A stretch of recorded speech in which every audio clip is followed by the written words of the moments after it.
What is going on, you wonderful thought-having people? As always, I'm Jake from Give It Thought, and let's just get right into the latest top 5. So today I wanted to explore some of the fan theories for No Man's Sky. I have a few of my own, but I'll be saving those for other videos. Here I'll be taking a look at some people's game theories, and I may elaborate on a few of them just to flesh them out some. And some of them are pretty bad, just a warning. And also before I get into this, I'm just going to throw up a big spoiler warning too. I try to stay away from those, but this time I just can't. So let's get started with number 5.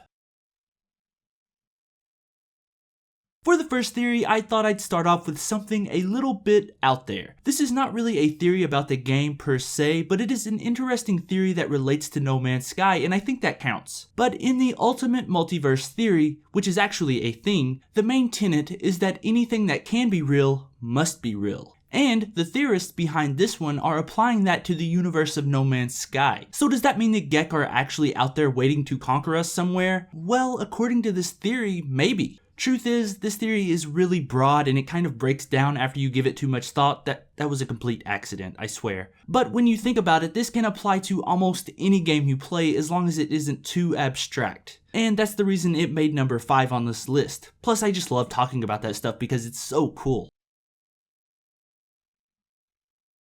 For number 4, I wanted to talk about the multiple portal theories that are out there. These things have, well, they've been the bane of a lot of players' existences since the game released. Why don't the portals work? Well, some people might have a guess at why. A widely discussed theory suggests that all the portals found in the game so far have been exit portals, which apparently you cannot go through. This theory supposes that not one person has come across an entry portal yet, so it is pretty far-fetched. Another theory about portals that gained traction in the early days after release is that portals correspond to planetary and star alignments, and conditions have to be just right for one of them to turn on. So if you stand in front of a portal for long enough, you might see it turn on. For their sake, I hope no one has tried this. The likely truth about portals is that they were just another unfinished piece of the game. Hopefully we'll see them activated in another update.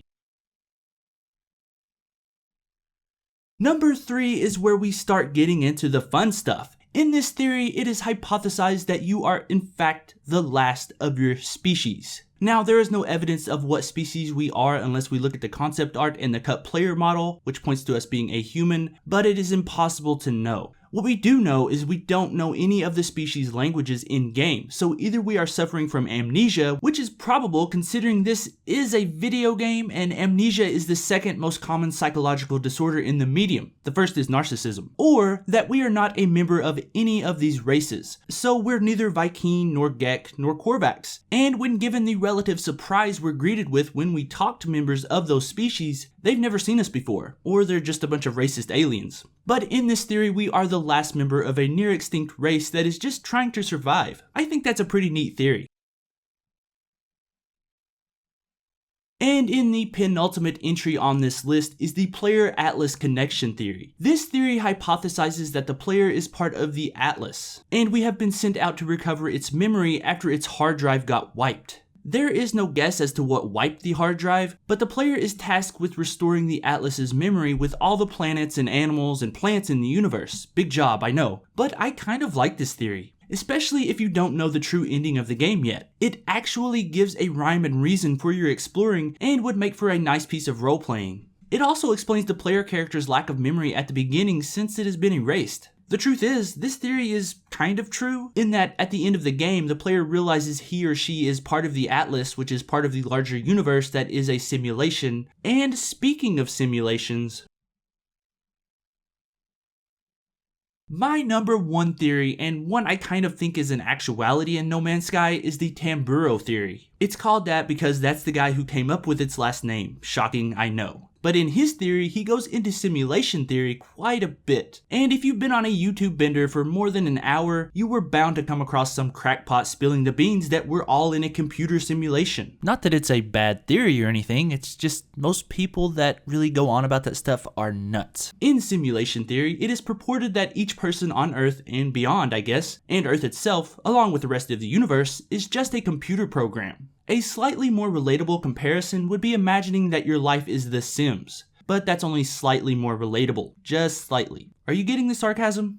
But how this connects to No Man's Sky is that Tamburo postulates that the player character, or the Traveler, is the vessel for creation in this simulated universe. If you finish the game, you know that all that happens is that you create a new star and wake up on another planet. According to the author of this theory, each time you do that, a new Traveler is born. Think of it as computer-controlled reincarnation. And this is how the universe of No Man's Sky keeps growing because the Traveler, following his computer or Atlas-controlled destiny, keeps on keeping on. Did I just make a Joe Dirt reference? What am I doing with my life? It's all a big metaphor about the simulation understanding it's in fact a simulation, and I urge you to read the whole article the guy wrote because it goes a lot deeper than I do here.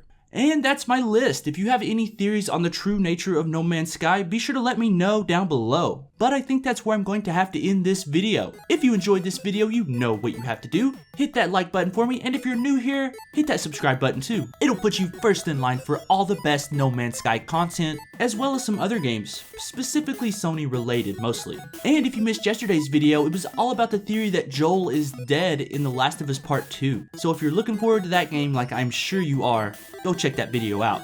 But that's it for me today. Thank you so much for watching, and remember, give thought to everything.